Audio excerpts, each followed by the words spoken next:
Hi, last சம்மில் unit 1 design procedure பார்த்தோம். இப்போ வந்து சம் சால்வ் பண்ண போகிறோம். இது வந்து போத் எண்ட் ஆர் சிம்பிளி சப்போர்ட்டடுக்கு. Analyse the continuous beam ABC of span AB equal to 4 meter and BC equal to 6 meter. Span carries UDL of AB carries UDL of 6 kN meter and BC carries UDL of 10 kN meter. Take EA is constant, determine end moment and draw SFD and BMD by using slope deflection method. So என்ன சொல்லியிருக்காங்க, ABCன்னு ஒரு span இருக்குது. அதில் ஏக்கும் பிக்கும் உள்ள distance வந்து 4 metre. அதுக்கப்புறம் பிக்கும் சிக்கும் உள்ள டிஸ்டன்ஸ் 6 மீட்டர். ஏவும் பியும் யூடிஎல் கேரி ஆகுது, அதாவது 6 kN. பியும் சிக்கும் யூடிஎல் கேரி ஆகுது, அது 10 kN. இஏ வந்து கான்ஸ்டன்டாக எடுத்துக்கிட்டாங்க. எண்ட் மொமெண்ட் கண்டுபிடிக்க சொல்லியிருக்காங்க. டயக்ராம் எஸ்எஃப்டி அண்ட் பிஎம்டி கண்டுபிடிக்க சொல்லியிருக்காங்க. எந்த ஃபார்முலா யூஸ் பண்ணினா ஸ்லோப் டிஃப்ளெக்ஷன் மெத்தட் யூஸ் பண்ணி. ஸோ அதுக்கு டயக்ராம் போட்டுட்டோம். அதுக்கு கீழேயே இந்த மாதிரி டயக்ராம் போட்டுக்கிட்டாலும் ஓகே, இல்லை லாஸ்ட் ஸ்டெப்பில் நீங்கள் வந்து இது போட்டாலும் ஓகே தான். So first step so given எழுதியாச்சு, ஃபைண்ட் எழுதியாச்சு. ஸ்டெப் 1 என்னது, ஃபிக்ஸ்டு எண்ட் மொமெண்ட். ஸோ யூடிஎலுக்கு நம்ம என்ன ஃபார்முலா படித்தோம், -WL²/12. ஸோ ஏபி இந்த பக்கம் போச்சுன்னா நமக்கு மைனஸில் போடணும், அதனால் -WL²/12. ஸோ அது கால்குலேட் பண்ணால் எனக்கு -8 kN வருது.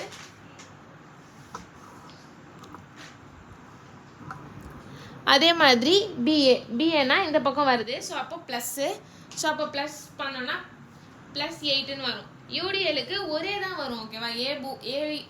ஏபிக்கும் பிஏக்கும் ஒரே தான் வரும். பாயிண்ட் லோடு ஏசென்ட்ரிக் லோடுக்கு தான் வேல்யூஸ்லாம் மாறும். ஸோ அப்போது இது ரெண்டுத்துக்குமே சேம் தான் வரும். நெக்ஸ்ட் வந்து ஸோ 4 வேல்யூ கிடச்சிருச்சு fixed end moment. Next step 2 வந்து ஸ்லோப் டிஃப்ளெக்ஷன் ஈக்குவேஷன். ஸோ வந்து சிம்பிளி சப்போர்ட்டடில் இந்த டீட்டான்றது ஸ்லோப்பு. அப்போ 3 இடத்துலையுமே எனக்கு ஸ்லோப் நடக்க வாய்ப்பு இருக்குது. ஸோ அதனால் ≠0. காமா வேல்யூ நமக்கு கொஸ்டினில் கொடுத்துருந்தாங்கன்னா காமா வேல்யூ சப்ஸ்டியூட் பண்ணோம், இல்லைனா 0ன்னு நம்ம எடுத்துக்கலாம். MAB இந்த ஃபார்முலா நம்ம ஃபஸ்ட்டு இதில் பார்த்த மாதிரி எழுதிட்டு MFAB சப்ஸ்டியூட் பண்ணுறோம். 2EIன்றது EI அப்படியே எடுத்துக்கணும். EI கான்ஸ்டன்ட் சொல்லிக்கிறனால EI அப்படியே போட்டுக்கிறோம். L வந்து ஏபியோட லென்த் 4 மீட்டர். 2θ எந்த ஸ்பேன் எடுக்கிறோமோ அதுதான் ஃபஸ்ட் இருக்கும். ஏ எடுத்தோன்னா ஏ இருக்கும், பி எடுத்தோன்னா பின்னு இருக்கும். ஸோ அந்த மாதிரி சப்ஸ்டியூட் பண்ணி இதை ஒரு ஈக்குவேஷனாக. ஸோ இது எப்படி சால்வ் பண்ணியிருக்காங்கன்னா 2/4 வந்து 0.5 வரும். 0.5 EIயோட இதை உள்ள இன்டூ பண்ணும்போது இன்டூ 2 பண்ணால் 1 வரும். ஸோ அதனால 1EI θA. ஸோ இது வந்து 0.5, இதை இன்டூ பண்ணும்போது 0.5 EI θB. இது ஃபர்ஸ்ட் ஈக்குவேஷன். அந்த மாதிரி 3த்துக்குமே சால்வ் பண்ணணும். சால்வ் பண்ணிட்டதுக்கப்புறம் 4 ஈக்குவேஷன் கிடச்சிடும். நெக்ஸ்ட் வந்து ஸ்டெப் 3 வந்து ஜாயிண்ட் ஈக்லிபிரியம். ஜாயிண்ட் ஈக்லிபிரியம் எப்படின்னா, இந்த ஏ ஜாயிண்ட்ல எனக்கு எந்த பக்கம் போகுது, ஏபி மட்டும் தானே போகுது. அப்போது ஏபி எடுக்கிறாங்க.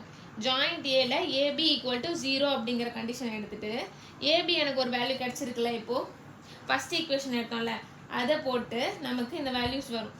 ஸோ இது எப்படி எடுத்திருக்காங்கன்னா, ஃபஸ்ட் ஈக்குவேஷன் பாருங்கள், -8 EI θA + 0.5 EI θB இருக்கா. ஸோ அதை அப்படியே எழுதிட்டு = 0ன்னு போட்டோம். ஸோ இப்போது மீதி எல்லாமே ஆர்டராக இருக்கணும். ஏபி பிசி அந்த மாதிரி ஆர்டராக இருக்கணும். ஸோ இந்த மைனஸில் இருக்கிறது 0க்கு இந்த பக்கம் போச்சுன்னா ப்ளஸ். ஸோ இதை 5th ஈக்குவேஷனாக எடுத்துக்கிறோம். அந்த மாதிரி ஜாயிண்ட் பிக்கு எதெல்லாம் இருக்கும், பிஏ இருக்கும், பிசி இருக்குமா, அது தானே. ஸோ அப்போ பிஏக்கு என்ன வேல்யூவோ செகண்ட் ஈக்குவேஷனும் தேர்ட் ஈக்குவேஷனையும் ப்ளஸ் பண்ணணும். ப்ளஸ் பண்ணிவிட்டு இப்போ பி 2 இருக்குன்னா அது ரெண்டுத்தையுமே ப்ளஸ் பண்ணிக்கலாம். ஏ 1 தான் இருக்குது, அது 1 எழுதிக்கிறோம். 8 -30 அது ரெண்டுமே நம்பர்ஸில் இருக்குது வேல்யூஸாக. ஸோ அது ரெண்டுத்தையுமே மைனஸ் பண்ணிக்கிறோம். 22 சி அப்படியே இருக்குது, அப்படியே எழுதிக்கலாம் 0. ஸோ இந்த 22 இந்த பக்கம் போச்சுன்னா 22ன்னு மாறிடும். -22 இந்த பக்கம் வச்சுன்னா ப்ளஸ்ன்னு மாறிடும். ஏ பி சி ஆர்டராக எழுதிட்டோம். 6th equation.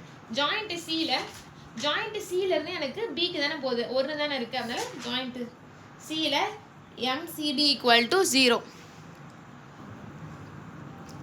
நெக்ஸ்ட் வந்து ஸோ அதே மாதிரி 4th ஈக்குவேஷனை சப்ஸ்டியூட் பண்ணுறோம். சப்ஸ்டியூட் பண்ணி 30 இந்த ப்ளஸில் இருக்குது, அது இந்த பக்கம் போச்சுன்னா மைனஸில் வந்துடும். அப்போது θA θB. ஸோ இதை கேல்சியில் ஈக்குவேஷன். ஸோ நமக்கு 3 அன்னோன்ஸ் வேணும், θA θB θC வேணும்னா கேல்சி எப்படி யூஸ் பண்ணுறதுன்னா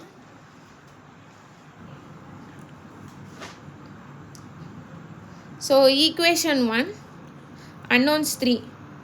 A1 value 1 0.5, C இல்லாததுனால 0 போடணும், D வந்து 8. நெக்ஸ்ட் A2 வந்து 0.5, 1.67, 0.33, 22. நெக்ஸ்ட் C வேல்யூ 0, இது இல்லை, தீட்டா ஏ இல்லாதனால 0 போட்டுக்கலாம். தீட்டா பி ஓட value 0.33, C value 0.67, D value -30 போட்டால் எனக்கு ஸோ 3 வேல்யூ வரும். எக்ஸ் வந்து -5.03 வருது, ஒய் வந்து 26.06 வருது, இசட் வந்து -57.61 வருது. ஸோ அதை போட்டுட்டதுக்கப்புறம் இப்போ 3 theta A, theta B, theta C value கிடச்சிரும். ஸோ இப்போ நம்ம செகண்ட் ஈக்குவேஷனில் நம்ம theta A, theta B, theta சிலாம் சப்ஸ்டியூட் பண்ணியிருக்க மாட்டோம். ஸோ அந்த இடத்துல இந்த வேல்யூவை சப்ஸ்டியூட் பண்ணுறோம். அதுதான் எண்டு மூமெண்ட். எண்டு மூமெண்ட்டில் நமக்கு செகண்ட் ஈக்குவேஷனில் வச்சிருக்கிற வேல்யூ தீட்டா வேல்யூஸை நம்ம கிடச்சிருக்க வேல்யூஸை வச்சு சப்ஸ்டியூட் பண்ண போகிறோம். சப்ஸ்டியூட் பண்ணால் எனக்கு ஒரு வேல்யூஸ் கிடைக்கும். ஸோ அது எல்லாத்தையுமே அப்படியே சப்ஸ்டியூட் பண்ணுறோம். இந்த வேல்யூ இருந்துச்சு, அதில் தீட்டா இருக்கிற இடத்துல இந்த value divide by A cancel ஆகிடும். மீதி இருக்கிறத ப்ளஸ் மைனஸ் பண்ணோன்னா நமக்கு வேல்யூஸ் கிடைக்கும். 31, 31 minus 0 அது மாதிரி கிடைக்கும். ஸோ நெக்ஸ்ட் ஸ்டெப் 5 எப்படின்னா, to find shear force. Shear force எப்படி கண்டுபிடிக்கிறதுனா, ஏபி மொத்தமாக எத்தனை ஸ்பேன் இருக்குது, ஏபி, பிஏ, பிசி, சிபின்னு இருக்குமா. ஸோ அதில் 3 இருக்குது, free shear, shear correction, final shear. Free ஷியரில் நான் வந்து first maximum bending moment maximum bending மூமெண்ட்டுன்னு ஒரு ஃபார்முலா நான் சொல்லியிருப்பேன். அதுக்கு யூடிஎலுக்கு WL/2ன்னு வரும். அப்போ WL/2 எல்லாத்துக்குமே சால்வ் பண்ணும்போது நமக்கு ஒரு வேல்யூ வரும், அதான் ஃப்ரீ ஷியர். மேக்ஸிமம் பெண்டிங் மூமெண்ட்டோட ஃபார்முலா சொல்லியிருப்பேன். அந்த கண்டிஷன்லாம் நம்ம ஞாபகம் வச்சுக்கணும். யூடிஎலுக்கு இது நம்ம மோஸ்ட்லி 3 தான் ஞாபகம் வச்சுக்கணும். பாயிண்ட் லோடு, ஏசென்ட்ரிக் லோடு, யூடிஎல், இந்த 3த்துக்கு தான் ஞாபகம் வச்சுக்கணும். நெக்ஸ்ட் ஃப்ரீ ஷியர் கரெக்ஷனில் வந்து MAB, MBA இதையும் ப்ளஸ் பண்ணி டிவைடட் பை லென்த்தால் பண்ணணும். அதுதான் ஃபார்முலா. ஏபிக்கு நமக்கு எண்ட் மூமெண்ட்டில் ஒரு வேல்யூ கிடச்சிருக்குல்ல 0 ப்ளஸ் MBA 31.54. ஸோ அப்போ 31.54 டிவைடட் பை 4. இப்போது 7.89 வந்திருக்கு. இப்போ எனக்கு பாசிட்டிவில் வந்துச்சுன்னா அதுக்கு டைரெக்டாக ரைட் சைடில் ப்ளஸ் இருக்குன்னா 7.89 ப்ளஸில் வந்திருக்கா, அப்போ டைரெக்டாக ரைட் சைடில் ப்ளஸ் தான் இருக்கும். அதுக்கு ஆப்போசிட் சைடில் அதுக்கு ஏபி இருக்குல்ல, இப்போ பிஏக்கு ப்ளஸில் எடுத்துக்கிட்டோம், ஏபிக்கு மைனஸில் எடுக்கணும். அதே வேல்யூ தான் எடுக்கணும். நெக்ஸ்ட் அதே மாதிரி பிசிக்கும் வந்து WL/2. ஸோ சால்வ் பண்ணும்போது டிவைடட் பை 4L பண்ணோன்னா ஒரு வேல்யூ வரும். இப்போ மைனஸில் வந்துச்சுன்னா மைனஸை ரைட் சைடில் அப்படியே இருக்கிறீங்க. அந்த ரைட் சைடு என்ன சிம்பிளோ அதுக்கு ஆப்போசிட் சிம்பிள் நமக்கு லெஃப்ட் சைடில் வரும். ஸோ இப்போ இது எப்படி ஃபைனல் ஷியர் எப்படின்னா, 12 இருக்கா ஃப்ரீ ஷியர் minus 7.89 பண்ணால் ஒரு வேல்யூ. ஸோ 12 இருக்கா, 12 + 7.89 பண்ணால் ஒரு வேல்யூ. 30 இருக்கா, 30 + 30 இது 5.25 ப்ளஸ் பண்ணால் ஒரு வேல்யூ. 30 - 5.25 24. ஸோ இதுதான். நெக்ஸ்ட் வந்து இதோட டயக்ராம் வந்து எக்ஸ்பிளைன் பண்ணேன். ஸோ ஃபஸ்ட்டு வந்து நம்ம டயக்ராம் போட்டுக்கிட்டோம். டயக்ராம் போட்டதை வச்சு ஸோ இப்போ யூடிஎல் அப்படின்னும் போது ஷியர் ஃபோர்ஸ் டயக்ராம் ட்ரையாங்கிள் மாதிரி இருக்கணும். ட்ரையாங்கிள் போட்டுட்டு நெக்ஸ்ட்டு வந்து பெண்டிங் மூமெண்ட்டுக்கு பேரபோலா போடணும். ஸோ இது எப்படி போடணும்னா 4.11 எப்படி வந்துச்சுன்னா, இப்போ நமக்கு ஷியர் ஃபோர்ஸ் நமக்கு கிடச்சிருக்குல்ல, அந்த 4 வேல்யூ, இது மேலே இருக்கிறது ப்ளஸ்ஸு, கீழே இருக்கிறது மைனஸ். ஸோ நான் 2 வேல்யூ வந்து ஆர்டராக அப்படியே எழுதணும். 4.11, அடுத்தது பிக்கு வந்து 19.89, அடுத்தது சிக்கு வந்து பிசிக்கு 35.25, அடுத்தது 24 பிசிக்கு 24.75.